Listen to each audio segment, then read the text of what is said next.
¿Qué tal? Muy buenas tardes. Tengan todos ustedes. Nos da mucho gusto recibirlos una vez más en el Instituto Nacional de Estudios Históricos de las Revoluciones de México, por supuesto con un saludo cordial de Pedro Salmerón, titular de esta institución. Y hoy tengo el enorme gusto, el honor de presentarles al maestro Salvador Rueda Smithers, quien va a impartir la conferencia la tarde de hoy. Daré lectura a su semblanza curricular. El maestro Salvador Rueda es licenciado en Historia por la Facultad de Filosofía y Letras de la UNAM. Tiene una maestría en Estudios de Arte por la Universidad Iberoamericana y el diplomado en Alta Dirección de Museos por parte del ITAM.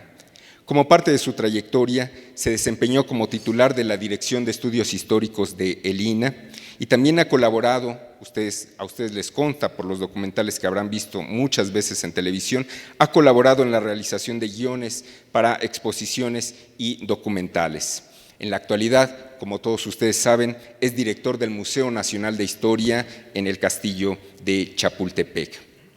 De su amplia producción escrita destacamos los siguientes títulos: El paraíso de la caña, historia de una construcción imaginaria, publicada por el INAH en 1998, la obra Pinceles Mexicanos, 3000 años de pintura, ciencia y cultura latinoamericana, publicado en 1998, en coautoría con Alicia Olivera y Laura Espejel, la antología Emiliano Zapata, publicada por este instituto en 1998, ya no se encuentra en librería, pero se puede consultar en nuestra biblioteca.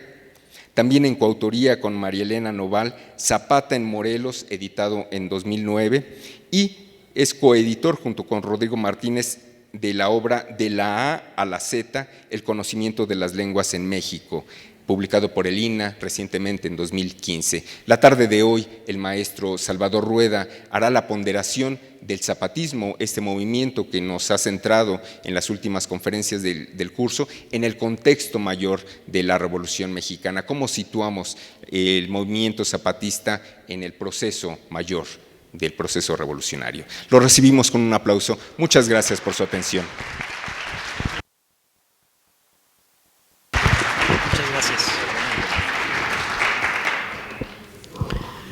Muy buenas tardes, muchas gracias. Quiero agradecer al Instituto Nacional de Estudios Históricos de las Revoluciones de México por haberme invitado. Yo me siento como en casa cuando estoy aquí en esta mesa.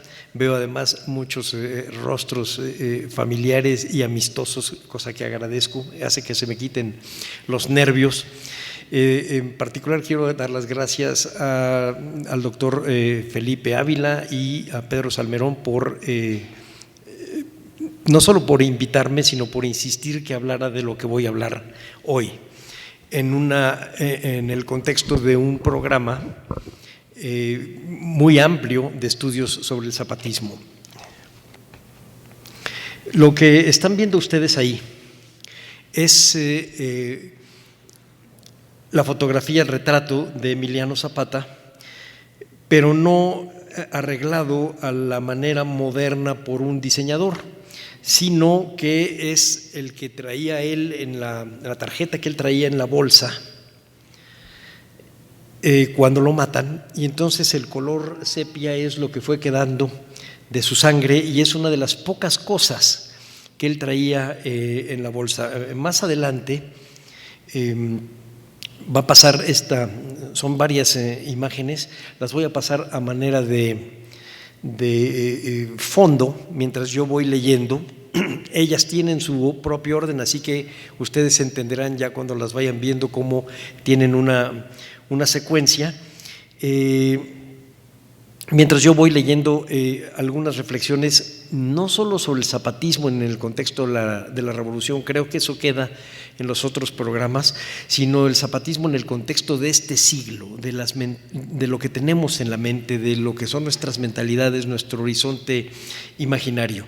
Y estas imágenes van a ir respaldando poco a poco esta plática. Tiene sonido, pero creo que eso no se va a oír, ¿verdad? Me pregunto para allá, ¿no saben? Vamos a ver. ¿No se oye? No.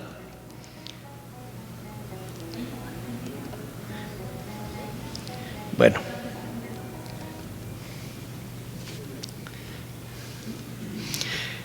Yo escribí un texto largo, pensando que, como se trata también de un curso, tengo pues el manejo de tiempo más amplio de lo normal de cuando se trata de una mesa o de un diálogo. Así que voy a abusar de su paciencia y les voy a leer este texto.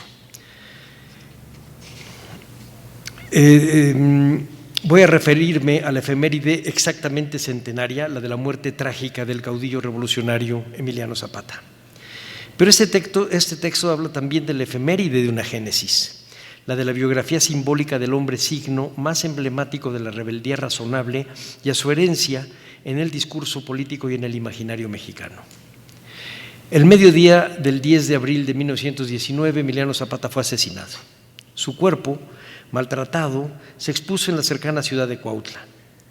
Regresaría a su naturaleza vegetal para robar la idea a Gabriel García Márquez, pero no conocería el sosiego de las plantas ni la alegría de los tallos inmóviles, como diría Marcel Schwab. Pues Zapata muerto se movería más activamente que antes y su figura ganó muy rápido otros terrenos distintos a los de la agricultura. Ganó los terrenos de la siembra de ideas. Es que a partir de entonces se le construiría con la fuerza del símbolo y la persistencia formal en la imaginación. También eludiría la devastación del llamado juicio de la historia, o más bien del ovidiano transcurrir del tiempo, devorador de todas las cosas. Baste para comenzar que su paso por la historia dio a la Revolución Mexicana la calidad y el sentido de mejora social que todos le aplicamos como adjetivo a toda la revolución y que transformó con su documento esencial y más allá de sus propias intenciones al campo y a los campesinos con la desaparición de las haciendas comunidades de producción agropecuarias dominantes desde el siglo XVI. El Plan de Ayala, ese manifiesto fundacional, abrió la puerta al siglo XX. Hoy pensamos que Zapata movió una esperanza siempre vigente, la de la justicia como posibilidad en la historia. Permítaseme pues comenzar. A 100 años de su muerte, ¿por qué sigue Zapata vivo? ¿Qué fue el zapatismo y qué fue del zapatismo? Hace más o menos una semana, en una manifestación que hubo en Insurgentes y Reforma, aparecieron estos manifestantes de los 400 pueblos y llevaban un ataúd que decía Zapata ha muerto. Y precisamente lo que decía ese letrero es que Zapata no ha muerto. Si Zapata hubiese muerto, ninguno de nosotros entenderíamos de qué se trataba.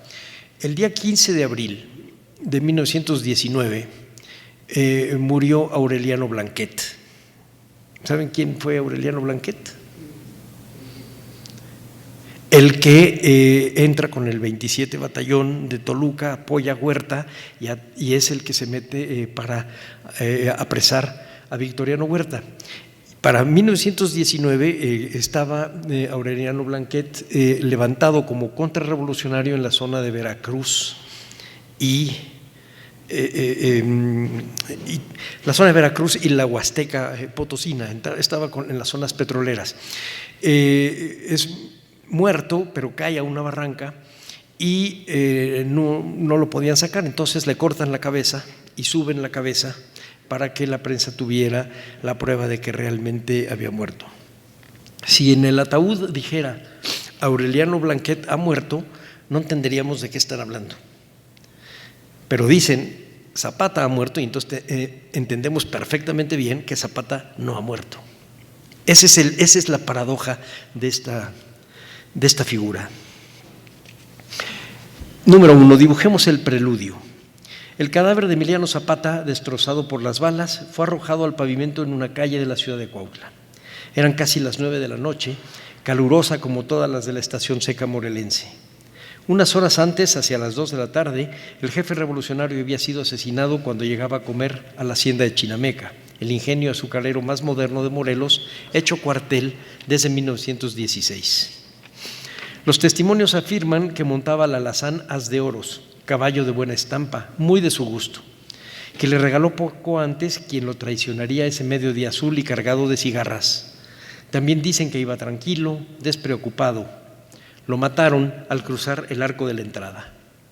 Aunque la prensa dicta, el presidente Venustiano Carranza festejó la muerte, cito, en valeroso combate contra la Attila del Sur, la verdad se supo rápidamente.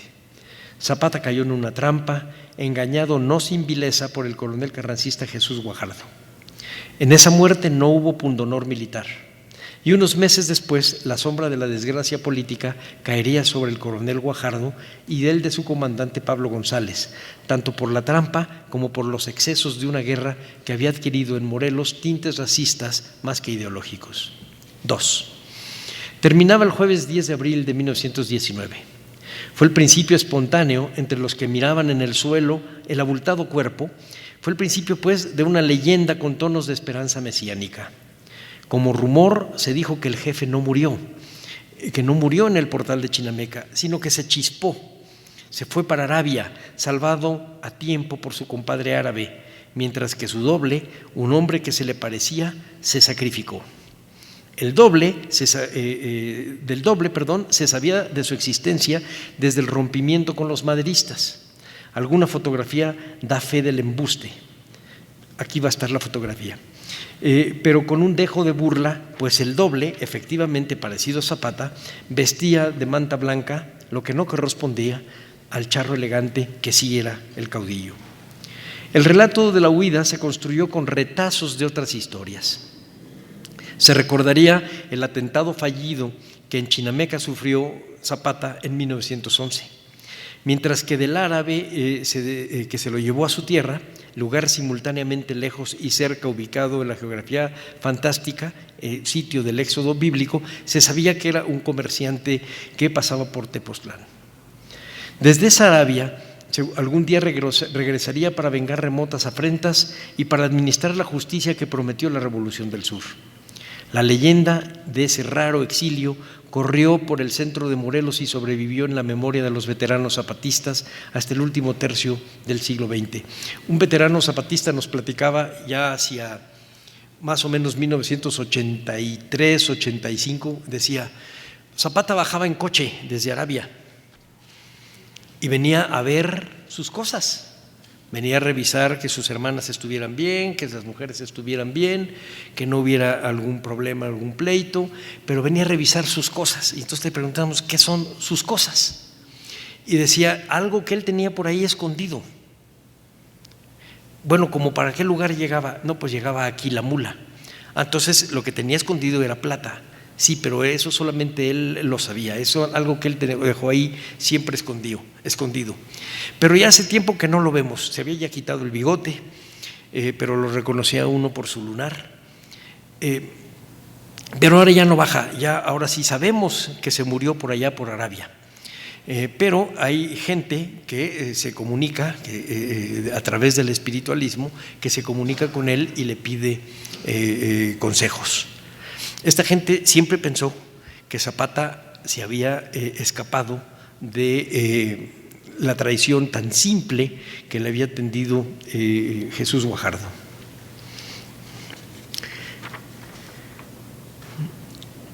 Tres. El legendario escape se agregó como epílogo al relato biográfico del héroe local con valores construidos a lo largo de los casi 10 años de guerra revolucionaria. Pues al final del relato de la leyenda, el signo Zapata había cambiado todo: los ritmos del tiempo, al mundo, al paisaje, a la gente. Nada continuó como era en tiempos de Porfirio Díaz. De hecho, el porfirista era un tiempo liquidado por la presencia del caudillo símbolo de la revolución. Zapata, cuerpo y signo, sería el inicio de una nueva época, un tiempo sin haciendas, ni hacendados, ni jefes políticos, un tiempo en que los pueblos campesinos, con fundamentos legales de los poblados indígenas virreinales, volverían a levantar el rostro para su beneficio y para su infortunio. 4. Aquella cálida noche de abril en el oriente del estado de Morelos fue fecunda en fantasías con la muerte al frente. Y es que la visión extrañada del cadáver en Cuautla no fue el único resultado de la emboscada en Chinameca. Apenas sospechada entonces, germinó otra leyenda que comenzaría 3 años después el 10 de abril de 1922, cuando el presidente Álvaro Obregón, su antiguo enemigo, conmemoró oficialmente la muerte del Suriano y declaró al día efeméride luctuosa nacional. Junto con Francisco y Madero, Zapata se sumaba a los héroes revolucionarios, mártires de primera fila. De paso, cubrió el vacío dejado por la ya olvidada fecha patriótica oficial de abril, que se disolvió de la memoria a la renuncia de Porfirio Díaz al comenzar el proceso que ahora acababa. Me refiero a la del 2 de abril, que se festejó durante largo tiempo en todo el periodo porfiriano hasta 1911. A partir de ahí, nadie se acordó ya del 2 de abril. Y a partir de 1922, Obregón hizo suya la rebeldía zapatista como semilla del nuevo Estado y calificó a Morelos y a los morelenses como ejemplo y simiente de la reforma agraria que se proyectaría como característica del México revolucionario. Reforma, hay que ser claros, que sería la aplicación del artículo 27 de la Constitución y de las leyes de 6 de enero de 1915 y de la de ejidos de 1920. El espíritu del Plan de Ayala flotaría en el ánimo, pero solo como documento que abrió la historia, no como línea de política pública. Me permiten, voy a sacar esto para hacer que caminen las…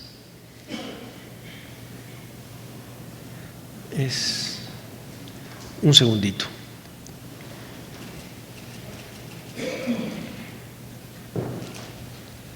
Yo puedo ahorita, espérame. Sí puedo. Vamos a ver. Sí, gracias. El diario El Demócrata, que había festinado la muerte de Attila del Sur en 1919, publicó en 1922. Cito: los hombres que como Emiliano Zapata, alzando su figura por encima de la humanidad, alentados por ideas sublimes y magnánimas, ofrecen su sangre, su vida y todo cuanto valen en aras de las aspiraciones comunes, olvidándose de sí mismos, desprendiéndose de los atávicos egoísmos de los insolentes y convirtiéndose en apóstoles de altísimos ideales, etcétera, etcétera, etcétera. Por supuesto, la desmemoria como máscara del interés político no era un invento novedoso en 1922. Solo se echaba mano de una muy antigua herramienta retórica y del pragmatismo en política. De tal modo, ya nadie recordaba, por ejemplo, que 11 años atrás, en el diario El País, se acuñó el apodo que probó su eficacia durante toda la década, el Attila del Sur, para señalarlo como histórico azote de la civilización a las puertas de Roma. Pero hacia 1922 se comenzaba a construir el panteón de héroes revolucionarios y en ese momento la figura de Zapata se perfilaba como abanderada histórica de una política agraria que rebasaría los ámbitos regionales para volverse proyecto nacional. En las décadas siguientes se repitieron los calificativos positivos en cada celebración oficialista del 10 de abril hasta convertirlos en los lugares comunes menos convincentes de la multitud que puebla el martirologio mexicano. El Zapata oficial no se parecería al hombre que se levantó en armas y proclamó el Plan de Ayala en 1911, y menos aún a su leyenda subterránea nacida de la descreencia la noche del 10 de abril del 19 en Cuautla, cuando se fue a Arabia. Paralelamente, la figura del caudillo suriano abanderó los mejores ideales revolucionarios. De hecho, los utópicos, por ser justicieros. Y desde 1922 dejó de ser tan solo un héroe rural mencionado en los discursos de candidatos o de ofertas del momento, o de apaciguar descontentos, o de respaldar las prácticas agraristas y nacionalistas gubernamentales. Y es que desde los muros de la antigua hacienda de Chapingo y de la Secretaría de Educación Pública, o de las ilustraciones de los libros para los maestros, su imagen se universalizó con la proyección de los expositores más influyentes de la época, los artistas plásticos, dispuestos a narrar la historia a su manera. Para las generaciones posteriores a la Revolución, la denigrante caricatura política de la época y de la década de la Guerra Maderista era digna del olvido o poco menos que una curiosidad coleccionista. Y se aceptó la nueva perspectiva de grabadores y pintores que retrataban a un Zapata con letreros y banderas rojas cargados con la frase «Tierra y libertad», emblemas que en realidad le fueron extraños. El lema zapatista fue, durante 9 años de lucha, reforma, libertad, justicia y ley, con clara influencia del programa del Partido Liberal publicado al mediar 1906. 5. Ya entre 1911 y 20 se quiso explicar la existencia zapatista bajo claves mixtas, enredo de guerras de castas, articulado con lenguaje decimonónico y la prefiguración del agrarismo y la reivindicación indígena de corte moderno. En la década revolucionaria, esa explicación se hizo sin aire romántico y sin sospechar las futuras interpretaciones genésicas. Entre los observadores externos al zapatismo más agudos se contaban el que fuera candidato al gobierno de Morelos en 1909, Patricio Leiva, caudillo, hijo de caudillo, pero a quien las trampas de la vida frustraron el posible papel histórico protagónico. Un impedimento físico desvió el carisma necesario a su imagen caudillesca. Patricio Leiva tenía todo para ser el caudillo que dirigiera a los morelenses. Sin embargo, era baldado, aunque era jefe de la policía y etcétera, pero no tenía el carisma, la presencia por ejemplo, de Zapata. Una de las fórmulas de la eficacia formal, física de Zapata es que es un tipo guapo. A ver, recuerden ustedes a su primo Amador Salazar. No. Eufemio Zapata, más o menos. Yo solo conozco a una antropóloga que dice que Eufemio Zapata era más guapo que Emiliano Zapata.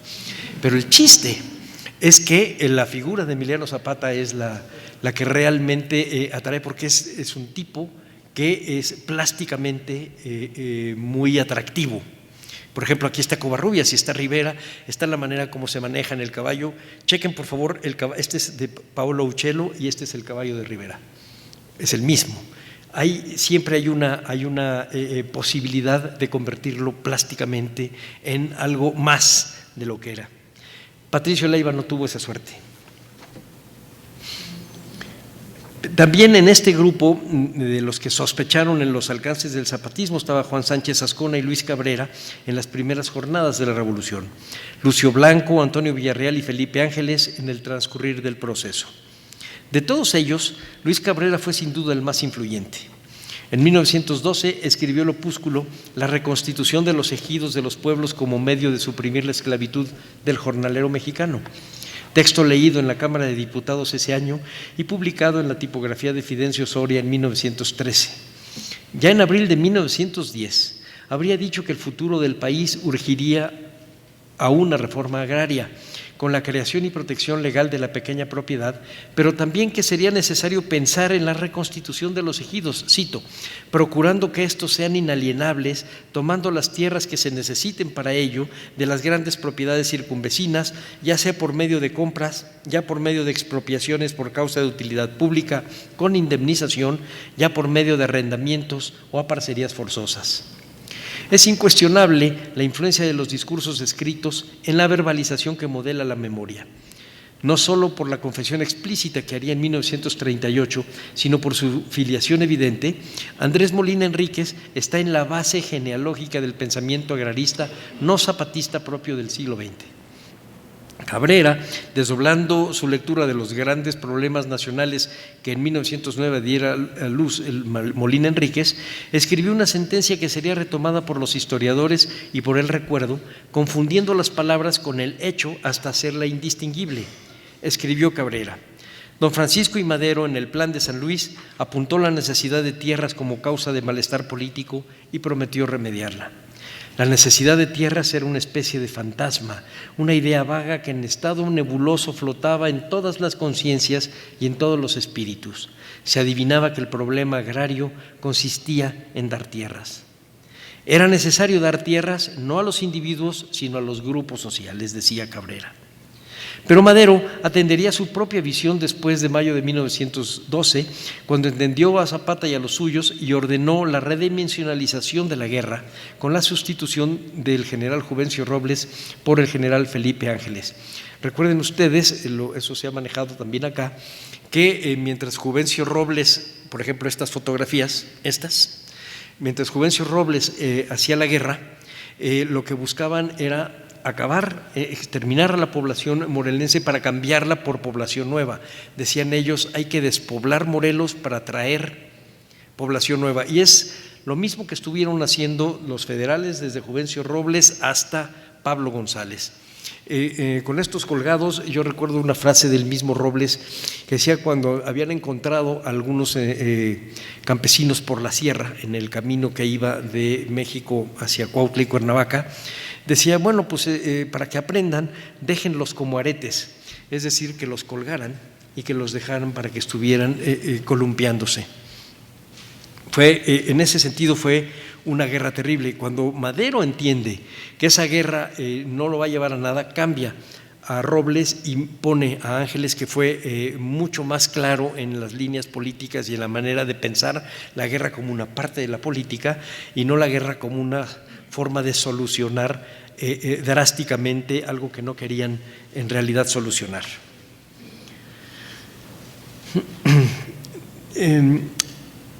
A finales de ese año 1912, al tomar posesión como gobernador del estado de Morelos, Patricio Leiva señaló la misma llaga cuando afirmó, y cito: no es verdad que los zapatistas pretendan la repartición de terrenos. Su deseo, y creo que tienen derecho a exigirlo, es la reconstitución de los ejidos, que se les devuelvan las pequeñas propiedades que les fueron decomisadas. Este acto de justicia hará volver a las labores agrícolas a muchos que hoy tienen el carácter de revolucionarios. Termina la cita. La lógica discursiva de Cabrera pedía asumir un pecado de origen del liberalismo, regresar a la personalidad jurídica a los colectivos campesinos. Se trataría de algún modo de la lectura en espejo de Guistano Luis Orozco de 1895, Legislación y jurisprudencia sobre terrenos baldíos. Aquella petición en 1912 debió ser poco menos que descabellada, pero después de 1920, como veremos más adelante, sería razonable. Escribió Cabrera que los ejidos aseguraban al pueblo su subsistencia. Cito: los propios garantizaban a los ayuntamientos el poder. Los ejidos eran la tranquilidad de las familias avecindadas alrededor de la iglesia y los propios eran el poder económico de la autoridad municipal de aquellos pueblos. Ese fue el secreto de la conservación de las poblaciones frente a las haciendas, no obstante los grandísimos privilegios que en lo político tenían los terratenientes españoles en la época colonial. Sigue la cita: la población rural necesita complementar su salario, se ve obligada a vivir 6 meses del jornal y otros 6 meses toma el rifle y es zapatista. Para los pueblos de la serranía del Ajusco está más lejos la Ciudad de México que los campos zapatistas de Jalatlaco, de Santa María y Huitzilac, y es más sencillo ganarse la vida del otro lado del Ajusco con el rifle que de este lado con el asadón. Termina la cita. Ante esta argumentación, un funcionario de Fomento respondió: de todos modos sería preferible que desapareciesen esas poblaciones de la serranía del Ajusco con el fin de que podamos seguir una política forestal más ordenada y más científica. Termina la cita. Es decir, el progreso estaba por encima del hombre. Pero la revolución siguió, a pesar de que efectivamente el Ajusco, como otros poblados del área zapatista, fue quemado y abandonado. Mientras, el heterodoxo liberal Cabrera se incorporó a las filas del constitucionalismo y desde ahí se volvió a escuchar.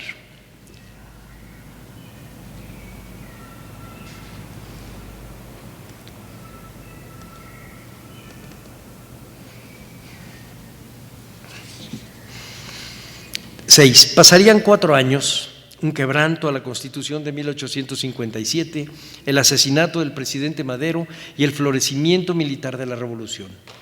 En el espíritu de la ley del 6 de enero de 1915 flotaba la vieja idea de Cabrera, vieja de solo un lustro, que se sentía políticamente lejanísimo a la mitad del proceso violento de la Revolución. Esta idea era forzar al equilibrio social y económico. En 1912 escribió casi a manera de sugerencia, acorde con la evolución social y el cambio pacífico, lo que la guerra desdoblaría en la ley agraria genésica de la práctica jurídica de gobierno a lo largo de casi todo el siglo XX. Cito: los grandes propietarios rurales necesitan resolverse a ensayar nuevos sistemas de explotación, a no tener peones más que el tiempo que estrictamente lo exijan las necesidades de cultivo, ya que las grandes fincas no requieren como condición sine qua non la permanencia de la peonada durante todo el año en las fincas. Si a las haciendas les basta con un máximo de 6 meses de labor y un mínimo de 4, y si la población jornalera ya no puede continuar esclavizada en la finca por los medios que se ponía a disposición de las haciendas el poder público, esa población o toma el rifle y va a engrosar las filas zapatistas o encuentra otros medios lícitos de utilizar sus energías sirviéndose de los pastos, de los montes y de las tierras de los ejidos. Termina la cita.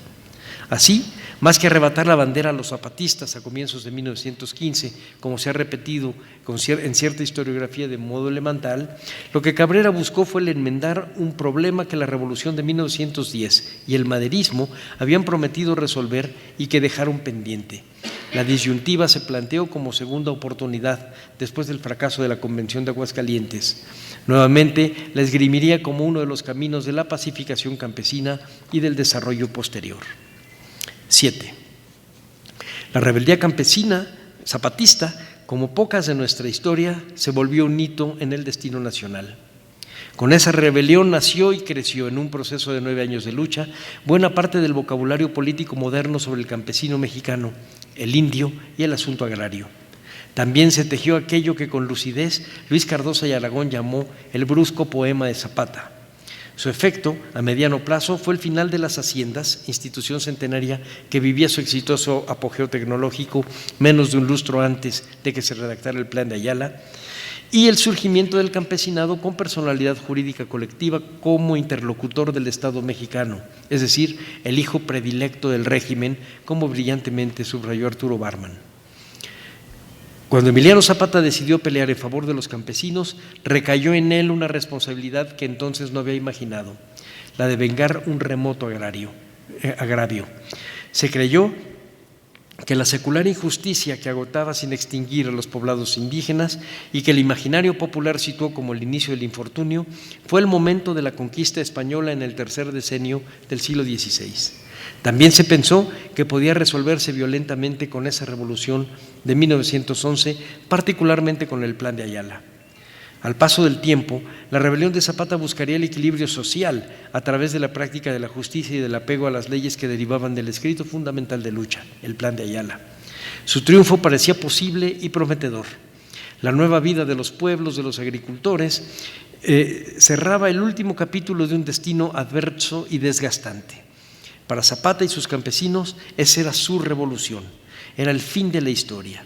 El zapatismo sería un ajuste de cuentas con la historia, finalmente. Lo adivinaron las mentes más lúcidas de la revolución. La mayoría de ellas, como la del citado Cabrera y Antonio Villarreal, militaron en las filas de sus enemigos. Como todo en la historia política, el consenso es posible, pero la unanimidad es tan solo probable. Así que no todos veían a Zapata con las líneas del principio esperanza. Por supuesto, en la trinchera hacendada y en el grueso de quienes lo combatieron, el vocabulario denigrante floreció. A la tila del sur siguieron los epítetos de bandidos, comevacas, conejos corredores, indios salvajes y vengativos, pandilla azteca, como lo calificó tardíamente José Vasconcelos, etc. Los adjetivos usuales que descalificaban con la estrategia narrativa de las guerras de castas a los habitantes del campo, desdoblados de pacíficos trabajadores a zapatistas sangrientos. Les voy a pasar tantito unas imágenes de la manera como se pintó a Emiliano Zapata en los tonos negros entre 1911 y 1914. Un segundito, por favor.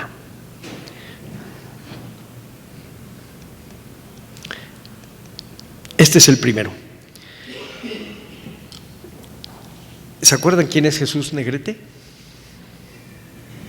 El tigre de Santa Julia. Cuando uno lee las descripciones que hacen del tigre de Santa Julia y cómo está vestido y cómo resaltan la manera como está vestido y lo pasa a los epítetos, a Zapata se da cuenta uno que están usando el mismo modelo y para hacer una suerte de juego discursivo.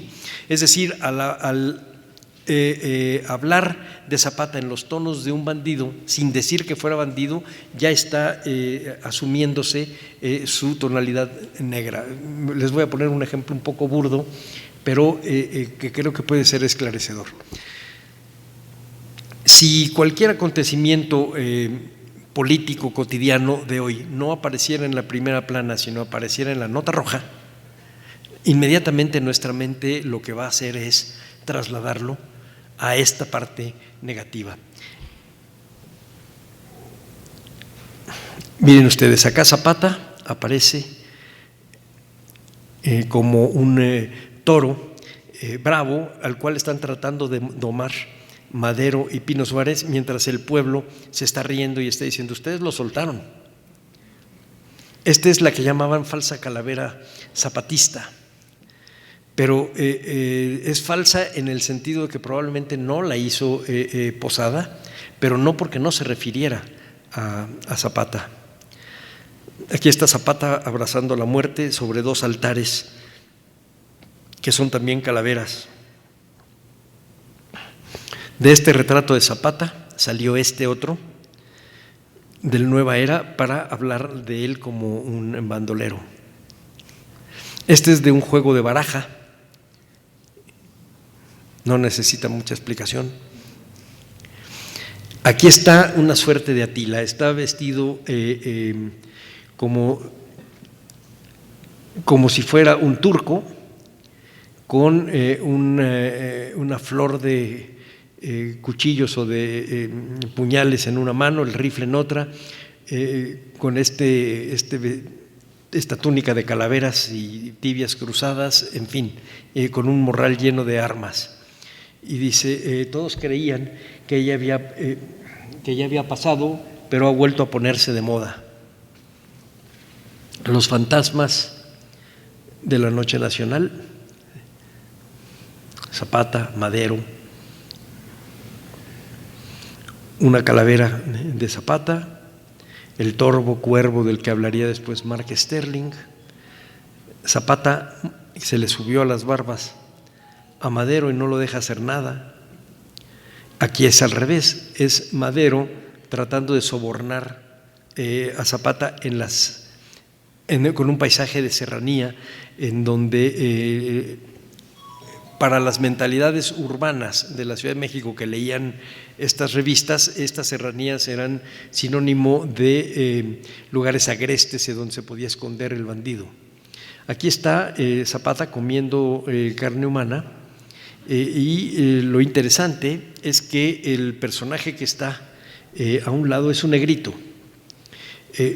Hay un dejo absolutamente racista en el manejo de todas estas ideas. Dice dentro de 50 años, Vázquez Gómez, Madero y Zapata. Pero 50 años después de que se hizo esta caricatura, nadie sabía ya quién era Vázquez Gómez más que la gente que lo había medio conocido. De Madero sí, porque sabían que había sido el que inició la revolución y un presidente mártir, y había una calle que, por cierto, Pancho Villa bautizó en 1914, pero de Zapata mucho sabía. Martirologio revolucionario, otra vez Zapata siempre aparece con calaveras, con fuego, con los signos de la destrucción de la civilización. Las hazañas de Zapata, el sueño de Emiliano Zapata. Si yo les dijera hoy, o hiciéramos un concurso entre los niños y les pidiéramos que dibujaran el sueño de Emiliano Zapata, tratarían ellos, estoy casi seguro, de dibujar un paisaje fértil, un mundo más justo, gente que se estuviera abrazando de distintas razas, de distintos géneros, de tolerancia, incluso hasta de equilibrio ecológico. Sin embargo, en 1912 el sueño de Emiliano Zapata era cómo destruir la Ciudad de México. Están las torres de la catedral, están los muertos y están todas las bolsas del tesoro nacional. Ese era el sueño de Zapata que estaban vendiendo en 1912. ¿Por qué? Bueno, en primer lugar, porque ellos pensaban, estoy pensando sobre todo en la Cámara de Diputados y en la prensa, porque pensaban que el verdadero enemigo no era Zapata, el verdadero enemigo era Madero. Y hablando de Zapata así, desprestigiaban a Madero, porque Madero fue el que le jaló los bigotes al tigre. Hubo uno de ellos que después fue fusilado, Uno de estos hombres en ese momento era diputado y después fue miembro del gabinete de Victoriano Huerta, que decía: la bala que mate a Madero salvará a México. El Atila del Sur es una creación de Madero, y la única manera de acabar con el Atila del Sur es acabando con Madero y después yendo a perseguirlo. También decían que Zapata era un tipo iletrado, que no había ido nunca a la escuela, metí yo esta imagen aquí para que vean la letra de Emiliano Zapata.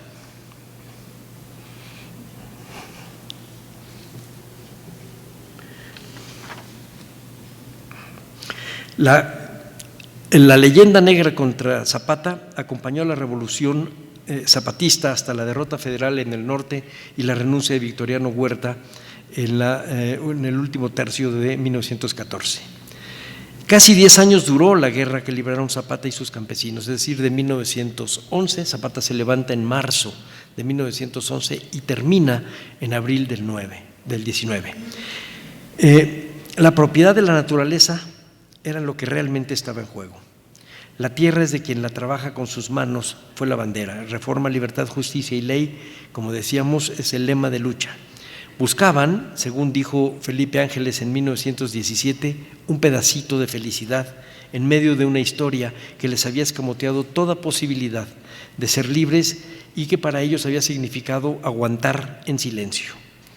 En ese contexto, el de la Revolución Mexicana del 11 al 19, la imagen de Zapata fue controvertida, pero a partir de 1920 se fue afinando su figura enorme y sobre todo a partir de 1922. Se empezó a decir que entonces era tenaz, incorruptible, valiente, y la personalidad de Zapata se convirtió en sinónimo de justicia posible para los campesinos. Ya entonces su biografía, todavía en claroscuros, se escribía por encima de las haciendas y los hacendados, los verdaderos derrotados de la revolución. 8. Se ha dicho que a Zapata no le interesó tomar el poder, tal vez, pero sin duda le interesó trazar el perfil de un buen gobierno. Toquemos brevemente el propósito político del movimiento del Ejército Libertador del Sur. El zapatismo, sin duda, fue un movimiento restaurador. En principio, trataba de las antiguas repúblicas de indios, aunque ahora sin el aislamiento a que obligaba la legislación virreinal. Para la recuperación de los orígenes como sentido de la historia, había que aplicar los artículos 6, 7 y 8 del Plan de Ayala. Había que regresar y dotar, en su caso, tierras, montes y aguas a los pueblos. A los hacendados enemigos de la revolución se les aplicaría la justicia y se les incautarían sus propiedades. Se devela así el espíritu del zapatismo. Se concebía a sí mismo como instrumento de la justicia que redibujaba un espacio legal abandonado por la corrupción, el desgano y la ignorancia de siglos. Y entonces Zapata adquirió, tanto entre los campesinos como entre la población urbana, su perfil más característico, el del atavismo, pero también el del justo. A diferencia de los demás revolucionarios, su historia se explica no a partir del Plan de San Luis, del maderismo, sino en la profundidad del primer despojo de campos y aguas en el siglo XVI. Su biografía se extendió 4 centurias al proceder en la práctica a la restitución de las tierras, a rehacer la mapa, es decir, la pictografía del fondo legal de comienzos del siglo XVII que tenían cada uno de los pueblos. Ello explica, dicho sea entre paréntesis, la breve e intensa participación de gente de la ciudad, de no campesinos, en el cuartel general de Zapata. Entre ellos, por supuesto, los estudiantes de leyes y de medicina y de los agrios, es decir, ingenieros y estudiantes de agricultura, que en 1915 y 16 formaron las comisiones agrarias zapatistas encargadas de regularizar los documentos legales de posesión de cada pueblo. Entre los agrios destacaron Marte R. Gómez y el futuro mártir yucateco Felipe Carrillo Puerto. Enrique Krause afirmó que entre 1914 y 16 la idea de Zapata fue conservadora. Lo contrario interpretó Adolfo Gili, quien planteó una radical manifestación de autogobierno pueblerino, la práctica de una utopía. Ambas explicaciones, curiosamente, resultan razonables para la geografía campesina morelense que se recuperaba a costa de las haciendas, como indicaba el Plan de Ayala para los enemigos de la revolución. Es legítimo pensar en esta paradoja, dado que el sentido arcaico y democrático del programa que planteaba como estructura de gobierno, que de haberse practicado sería inaugural pero no regresivo. Con apenas un dejo de ingenuidad, en el espacio de control y en el papel escrito zapatista, se buscó construir un país ideal, construcción paralela a los sucesos de la guerra y de la administración de Zapata. Más de un centenar de decretos de ley buscaron ahuyentar el espectro del caos. Desde la firma del Plan de Ayala, desfilaron las instrucciones y las leyes que edificaban el orden regional. Y entre 1915 y 16 se proyectaron en papel por lo pronto, hasta que el Congreso pueda legislar el triunfo de la Revolución, las bases institucionales de lo que creyeron y desearon que fuera el futuro nacional. Destacan, por ejemplo, las leyes del Consejo Consultivo Nacional derivado del gobierno de la Soberana Convención Revolucionaria. Por ejemplo, la ley sobre accidentes de trabajo, la ley agraria que reconoce personalidad jurídica en los pueblos, rancherías y comunidades, en donde se hablaba de las superficies máximas de propiedad por clima y tipo de tierra, de la expropiación de bosques y montes, de la pérdida de la tierra al cabo de 2 años de inactividad, etcétera. La Ley General sobre Funcionarios y Empleados Públicos, la Ley General del Trabajo, en donde se habla del descanso dominical, jornada de 8 horas y salario remunerador, la Ley de Supresión del Ejército Permanente, que se sustituía, fíjense bien, se sustituye al Ejército Permanente por la Guardia Nacional, la Ley sobre Asistencia Pública, la Ley sobre Generalización de la Enseñanza, la Ley General sobre la Administración de Justicia, es decir, pensar las cárceles como espacios de regeneración, la abolición de la pena de muerte, etcétera, la Ley sobre fundación de escuelas normales en los estados, la Ley sobre el matrimonio, la Ley de imprenta y contra la persecución y la censura, etcétera, etcétera. En 1917 se publicaron, firmados por Zapata, el Decreto sobre Derechos de los Pueblos, la Ley sobre Libertad Municipal, la Ley Orgánica para los Ayuntamientos de los Estados, que descubren el organigrama del sistema gubernativo de la República que plantearon los zapatistas, que hablaba de 2 espacios soberanos, uno, el del Poder Legislativo y el de los ayuntamientos como cuerpo político, pero en la base las juntas de vecinos, que eran los que verdaderamente dictaban lo que pasaba. Hay una parte que a veces dejamos de lado cuando leemos este tipo de documentos. Decía en el considerando primero que los vecinos tenían la obligación de involucrarse en los problemas, en la resolución de los problemas de su comunidad. No esperar a que fuera el gobierno el que lo manejara, sino que los vecinos tenían la obligación de participar. Tenían que reunirse cada 20 o 21 días y tenían que sacar resoluciones para que los ayuntamientos pudieran a su vez echarlas a andar. En la Junta Regional de Ayuntamientos llevaban las propuestas para lograr tener consensos de algunos de los problemas. A su vez eso se iba al Poder Legislativo, y una vez que esto se convertía en una ley o en un decreto o en una instrucción, el Poder Ejecutivo tenía la obligación de llevarlo a cabo, de tal manera que el presidente no era más que un operador político, no era el que daba las órdenes y de allá para abajo, sino era al revés. Esto está en la base del viejo cuerpo político llamado Ayuntamiento del Derecho Castellano.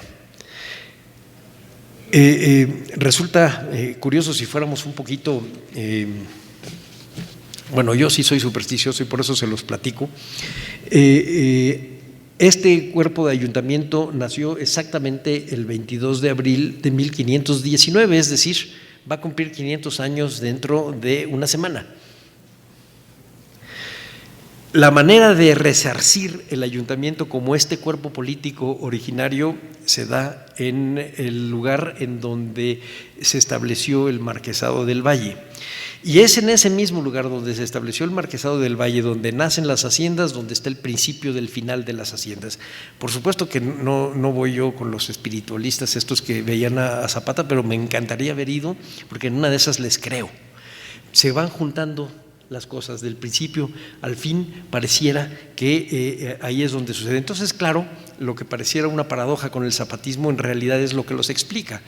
tienen un concepto del derecho castellano antiguo que los defendía y con una visión hacia el futuro, porque lo que querían era armar un gobierno propio en donde lo que cambiaba era exactamente el poder ejecutivo, es decir, la rebeldía zapatista contra lo que estaba era contra el modelo decimonónico de un presidente fuerte, un poder legislativo arriba de los pueblos y que bajaran las cosas que se discutían hacia el poder, hacia los pueblos, hacia los ayuntamientos.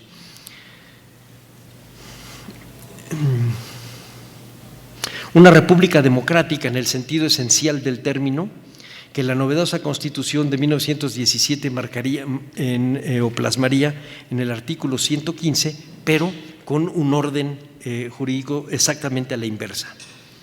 Los zapatistas inventaban una república sin precedentes, inventaban su futuro y legislaban en tiempo presente, hundían en la cultura del pasado sus pensamientos para hacer lo que deseaban en el mañana. 9. Es posible notar un tópico más en la inclinación legalista de Zapata: la urgencia de administrar justicia. Tan solo la guerra y sus vicisitudes, incluidas las muy evidentes pugnas internas entre los zapatistas. Una de las cosas que siempre se le criticó al zapatismo es que la mayor parte de sus generales murieron fusilados por los propios zapatistas, es decir, no murieron en combate con sus enemigos, sino en las purgas internas y en los conflictos internos. Pero no otra cosa pasó también con los constitucionalistas y los villistas. La guerra y la administración de la justicia ocuparon el mayor terreno en las preocupaciones del caudillo, en la documentación histórica y en la memoria colectiva, aún más que en la restitución agraria.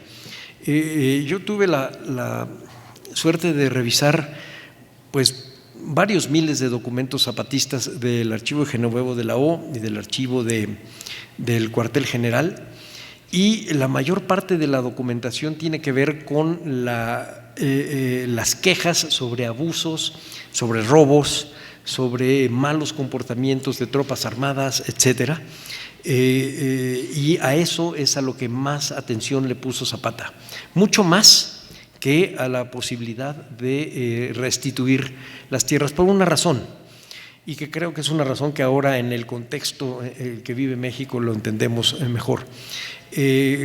Cuando se trataba de una restitución o de alguna resolución que tuviese un efecto social, con la resolución se vuelve una orden y simplemente se opera y se vuelve definitiva. En cambio, cuando se mueven las orillas del orden social, todos los días se está expuesto, es decir, todos los días se está expuesto a la delincuencia, se está expuesto a la ley del más fuerte, se está expuesto al que está armado. Entonces todos los días le ocupaba a Zapata mucho tiempo juzgar violaciones, juzgar robos, juzgar asesinatos, juzgar abigeos, juzgar lo que llamaban entre los zapatistas a los ayateros. Les llamaban así porque era lo que te ayates.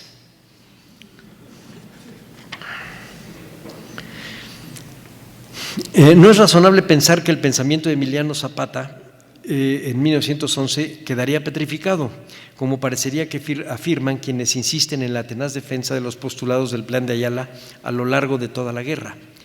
Las frases de los documentos que firmó Zapata como propios dejan ver una evolución política hacia la madurez de una revolución radical. Es decir, Zapata no fue el mismo en 1911 que en 1919. Veamos algunos ejemplos. En el Manifiesto a la Nación del 1 de junio de 13, y voy a hacer las citas, declaró Zapata: haciendo a un lado necias proposiciones y temores infundados de hombres pusilánimes, se lanza a la lucha con una fe ciega en pos de las libertades, derechos y beneficios que puedan hacer próspera y feliz a la patria de nuestros mayores, Cuauhtémoc, Hidalgo, Benito Juárez. Os invita como buenos hermanos a que juntéis vuestro esfuerzo al suyo para que ya por medio de las armas o como mejor podáis ayudar a la revolución, participéis de la gloria y satisfacción que colme nuestro triunfo. Yo en lo personal no veo aquí la voz de Emiliano Zapata. Es decir, alguno de sus secretarios, él firma, pero fue alguno de sus secretarios el que dicta este documento. Como vamos a ver más adelante, algunos de ellos ya los dicta él directamente. En el Manifiesto a la Nación del 10 de junio de 13 dice: la Revolución Nacional, esencialmente agraria, representada por algunos grupos armados del norte y muy principalmente los del centro y sur de la República, nada tiene que ver con los comerciantes competidores y solo anhela que las posesiones territoriales, sean mineras o agrícolas, pertenezcan a los mexicanos, sin que esto quiera decir que la revolución pretenda lesionar de algún modo los intereses extranjeros legítimamente adquiridos. En el Manifiesto a la Nación del 20 de octubre del 13 dice: perfectamente convencidos de que es justa la causa que defendemos, con plena conciencia de nuestros deberes y dispuestos a no abandonar ni un instante la obra grandiosa que hemos emprendido, llegaremos resueltos hasta el fin, aceptando ante la civilización y ante la historia las responsabilidades de este acto de suprema reivindicación. Fuimos los primeros en tomar parte de aquel movimiento de 1910 y el hecho de haber continuado en armas después de la expulsión de Porfirio Díaz y de la exaltación de Madero al poder revela la pureza de nuestros principios y el perfecto conocimiento de causa con que combatimos y demuestra que no nos llevaban mezquinos intereses ni ambiciones bastardas, ni siquiera los oropeles de la gloria. No queremos otra cosa que no sea el verdadero triunfo de la causa, consistente en la implantación de los principios, la realización de los ideales y la resolución de los problemas, cuyo resultado tiene que ser la salvación y el engrandecimiento de nuestro pueblo.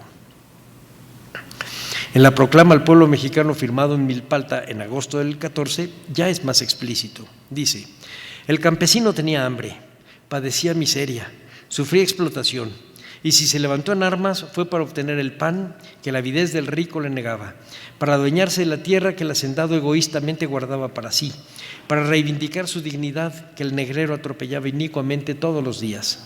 Se lanzó a la revuelta no para conquistar ilusorios derechos políticos que no dan de comer, sino para procurarse el pedazo de tierra que ha de proporcionarle aliento y libertad, un hogar dichoso y un porvenir de independencia y agradecimiento.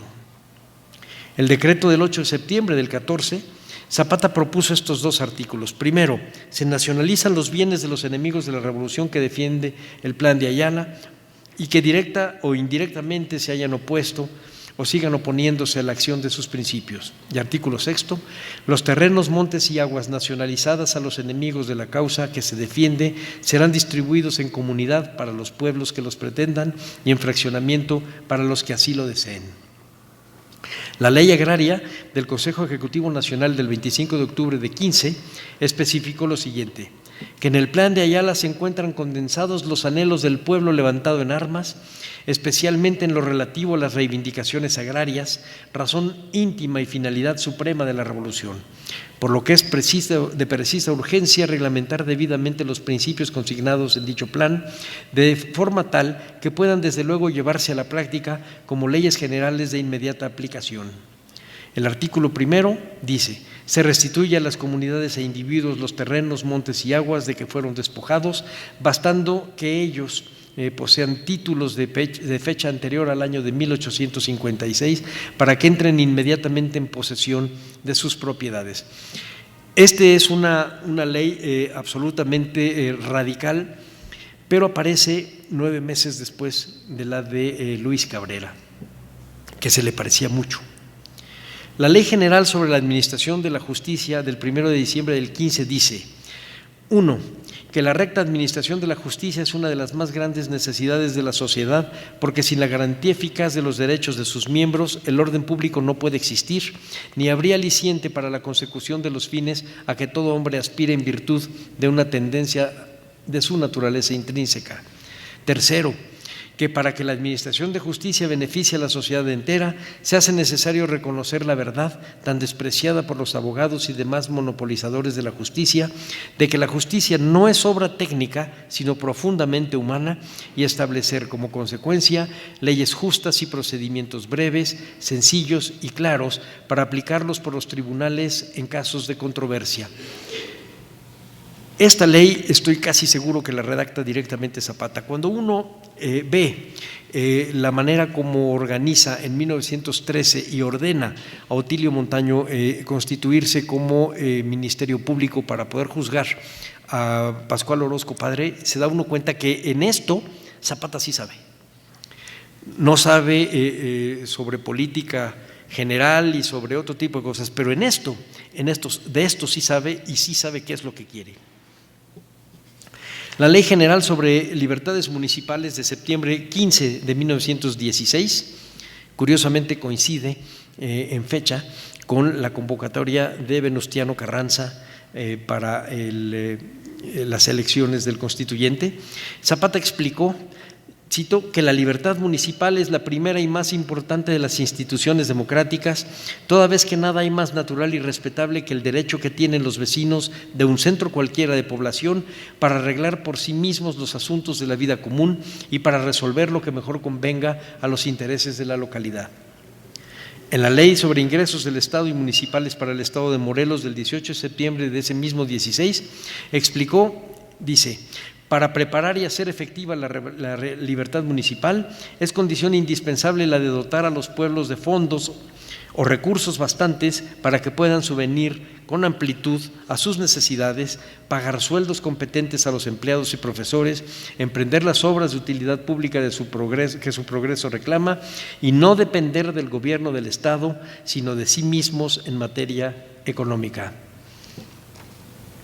La ley relativa a los representantes de los pueblos en materia agraria de febrero 3 del 17 establecía en su artículo primero que todos los pueblos de la República, cualquiera que sea la categoría de ellos, procederán a nombrar a sus representantes para cuestiones de tierras, montes y aguas, y cuyas obligaciones serían las siguientes de acuerdo al artículo 8, cito: cuidar bajo su más estricta responsabilidad de los planos y títulos del ejido, cuidar de los terrenos del pueblo, cuidar del fundo legal, de los terrenos de monte o pastos, de los terrenos de labor que resulten sobrantes después de hecho entre los vecinos el reparto de los lotes de que habla la ley agraria, cuidar de que los productos que se obtengan de la explotación de los terrenos del monte o pastos o los sobrantes de labor se aprovechen de preferencia en la instrucción pública.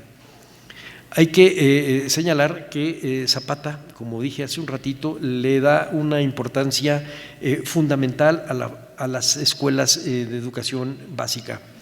La ley de 5 de marzo del 17 habló de los derechos de los pueblos a elegir libremente sus autoridades municipales, judiciales y de cualquier otra clase, y a exigir que éstas sean respetadas por militares y civiles, a exigir de la Fuerza Armada amplias garantías para las personas, familias y propiedades de los vecinos y transeúntes. Para este efecto, siempre que las circunstancias lo permitan, dice la ley, la autoridad municipal deberá acudir ante todo al jefe de la fuerza de que se trata para que éste corrija los desmanes de sus soldados y los reduzca al orden a fin de evitar conflictos con los pueblos. En el manifiesto a los revolucionarios de la República del 15 de marzo del 18 escribió que la aspiración del sur es bien conocida: emancipar al indio, dar a todo campesino la extensión de tierra que necesite para proveer su subsistencia, devolver a los pueblos despojados sus propiedades y su libertad y dar oportunidad al jornalero, al peón de los campos, al esclavo de la hacienda o del taller, para que por medio de la pequeña propiedad se convierta en hombre libre, en ciudadano consciente, en mexicano orgulloso de su destino. La coyuntura política jugó su papel, tal vez determinantemente. Hacia finales de 1918 y comienzos de 1919, Zapata buscó atar alianzas con otras fuerzas revolucionarias, tan minoritarias como dispersas en el país. Solo la posibilidad de repunte de Álvaro Obregón parecía en potencia lo suficientemente fuerte como para oponerse al gobierno de Carranza. No es posible saber por ahora hasta dónde tendió sus hilos hacia el sur, hacia un Zapata acorralado militarmente, aunque simbólicamente firme. Entre febrero y marzo de 1919, Zapata publicó su apoyo al viejo revolucionario Francisco Vázquez Gómez como jefe supremo de las fuerzas revolucionarias. Fue su último llamado a la opinión nacional. El coronel Jesús Guajardo selló el destino de Zapata al matarlo poco antes de las 2 de la tarde del jueves 10 de abril. 5 días más tarde, los jefes zapatistas notificaron al pueblo mexicano que el caudillo de la Revolución del Sur, cito, el ardoroso apóstol del agrarismo, el abnegado redentor de la raza indígena, el hombre enérgicamente representativo del alma mexicana, el glorioso predestinado cuya misión era imponer a todas las conciencias con la sugestión del vidente la clara idea de la justicia que asiste a los eternamente despojados del derecho, a las irredentas víctimas de la civilización, Zapata, ese hombre todo corazón y todo carácter, ha sucumbido bajo el golpe de la más artera alevosía, ha muerto en su puesto de luchador, inconmovible, inmaculado, inquebrantable. 10. Pero la práctica de las políticas agrarias sureñas duró solo lo que dura un aliento. La reforma agraria en el centro sur debió esperar al final de la guerra. Zapata y Carranza habían muerto trágicamente. Una reforma agraria de un zapatismo sin Zapata y con una base legal de un carrancismo sin Carranza. En 1920 se retomó ya como parte del corpus legal que rodeaba la Constitución, agregando aquello que daba raíz y razón al zapatismo y cuidando de no abrir las llagas recientes de la guerra contra los constitucionalistas. Sería entonces cuando la herida en la historia de México comenzaría a cicatrizar. Ese año se discutió la reforma constitucional que devolvería a los pueblos su personalidad jurídica, tal y como se planteó en la Cámara de Diputados durante el gobierno de Madero, pero esta vez con una fuerza mayoritaria. Para diciembre de 1920, el Plan de Ayala era ya documento histórico, emblemático, antecedente más bien moral de las leyes constitucionalistas, según dijo el secretario de Gobierno del Estado de Morelos. Se rescataba su espíritu justiciero, pero sus preceptos no tendrían ninguna vigencia legal en la entidad. Al mismo tiempo, los veteranos combatientes aceptaron una reforma agraria que venía de una experiencia jurídica ajena. Sin contradicciones, explicarían su guerra con la relativa exactitud factual que es propia de la memoria, pero con signos propios victoriosos. Así, la singularidad del agrarismo de 1920 no fue condición impuesta a los derrotados de la guerra, ni Morelos era ya territorio ocupado, tomado como botín. Más bien, fue una suerte de acondicionamiento a su naturaleza revolucionaria de primera hora. En este sentido, tanto la reforma agraria y la inevitable extinción de las haciendas morelenses como el ajuste discursivo en la memoria devinieron en una idea de historia que se aceptó a lo largo de todo el siglo XX, pero que guarda distancia con la realidad objetiva. Se construyó la imagen de una guerra zapatista que cumplió con la esperanza de sus campesinos guerreros. Con todo, no se recurrió a la ficción política. La explicación de esta doble aceptación tiene una raíz más honda que se mueve en los ritmos lentos de las mentalidades y que lleva a buscar los motores de la cultura campesina vivida cuando menos desde el siglo XIX, aunque con elementos sin duda de orígenes muy anteriores del periodo virreinal, como el persistente legalismo zapatista o la importancia del compadrazgo como armazón social del Ejército Libertador del Sur, o aún de los protocolos en el trato oficial entre jefes rebeldes entre sí y frente a Emiliano Zapata.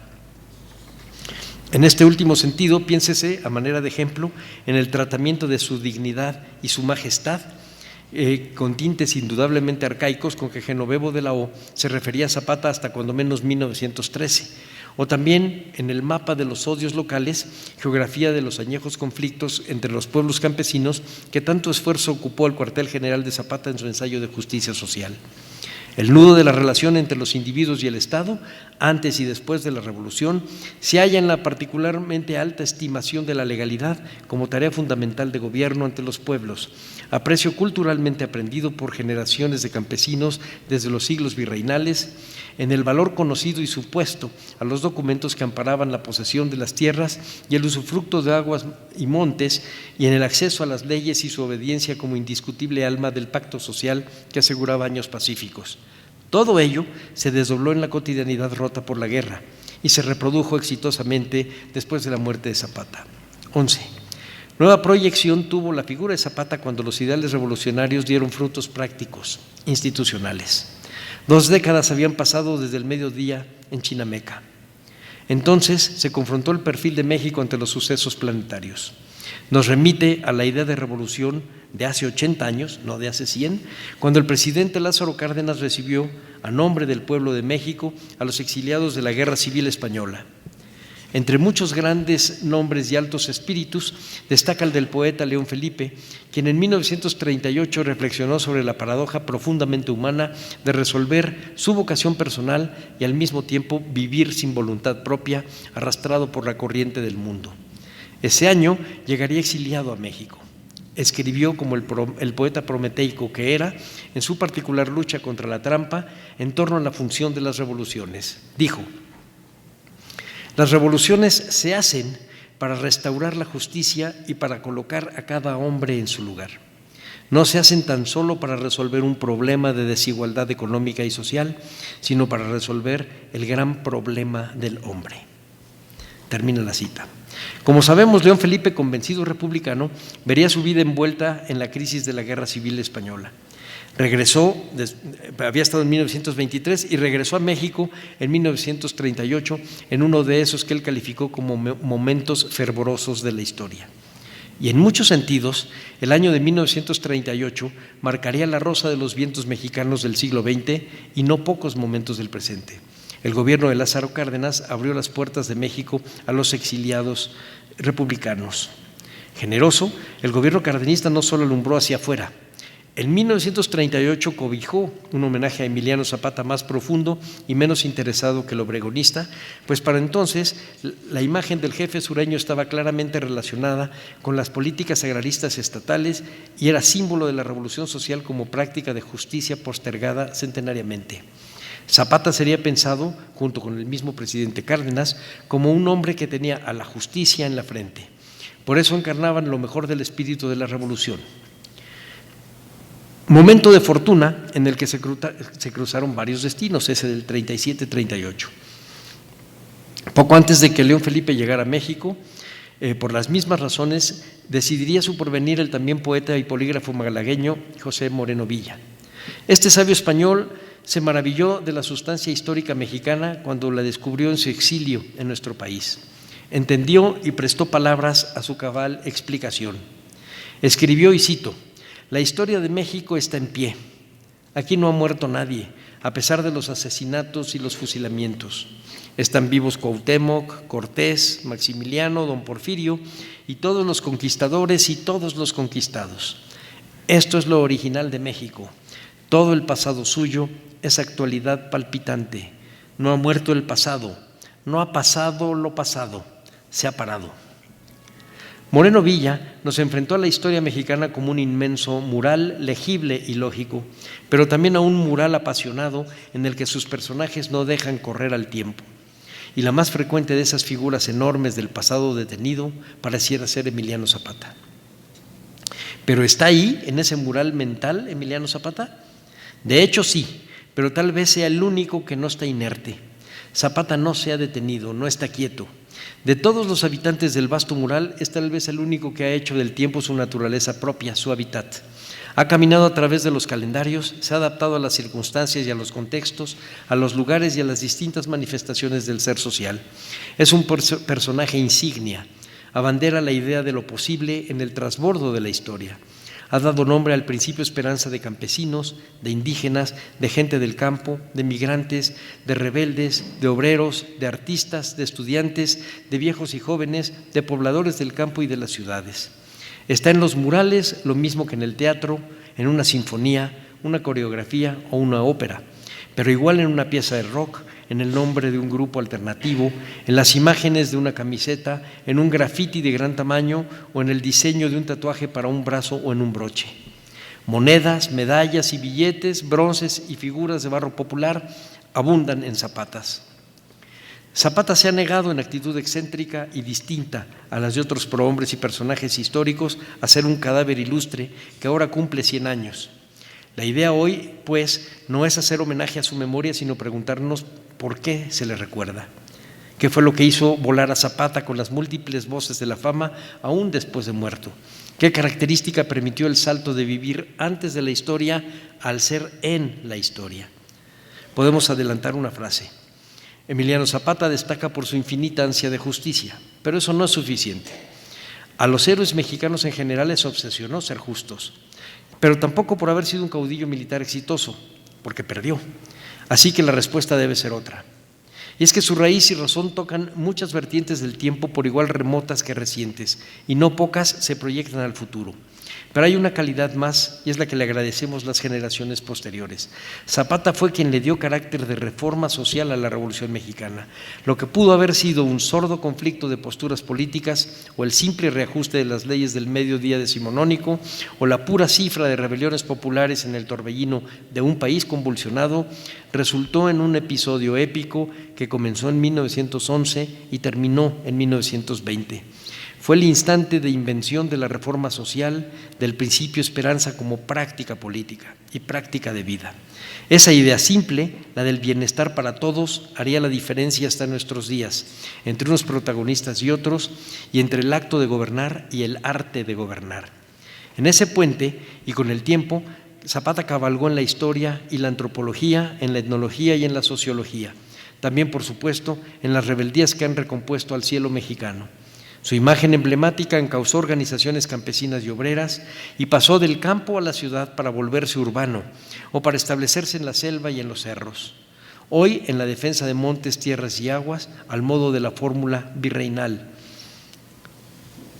Ya voy a terminar. Se ha dicho que la que dirigió Emiliano Zapata es la prueba, pequeña pero contundente, de una utopía campesina que se esforzó en dominar los horizontes para ellos oscuros de la economía y los difíciles de la administración de la justicia. Ensayó aquello que Adolfo Gili llamó la Comuna de Morelos, adjetivo que hoy miramos no sin un dejo de romanticismo. Recordarlo en el contexto del centenario de la muerte del caudillo deriva en el redescubrimiento y divulgación de los trabajos de un héroe singular y de sus seguidores. Da fe de los esfuerzos por amueblar su mundo como un mundo justo. El tiempo devora, decía Ovidio. Hoy apenas algunos vestigios quedan de la utopía mexicana en el campo centro-sureño. En cambio, muchas, enormes y profundas son las huellas de su paso por la historia moderna, además de la desaparición de las haciendas. Pero dicho paso sí cambió la geografía real y la mental, la social y la política. Posibilitó la existencia de pueblos y comunidades con personalidad legal a lo largo del último siglo, cuando habían desaparecido.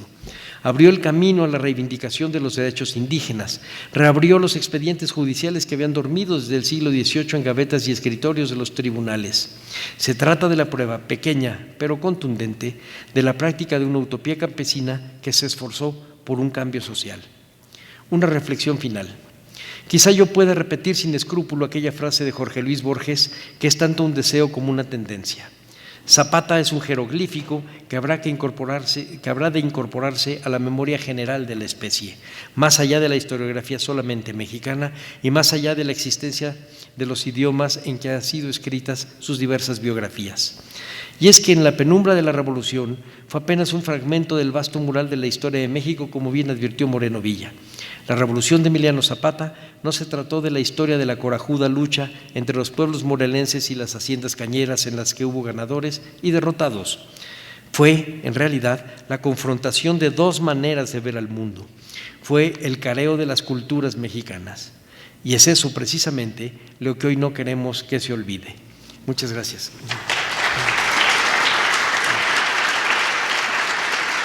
Gracias.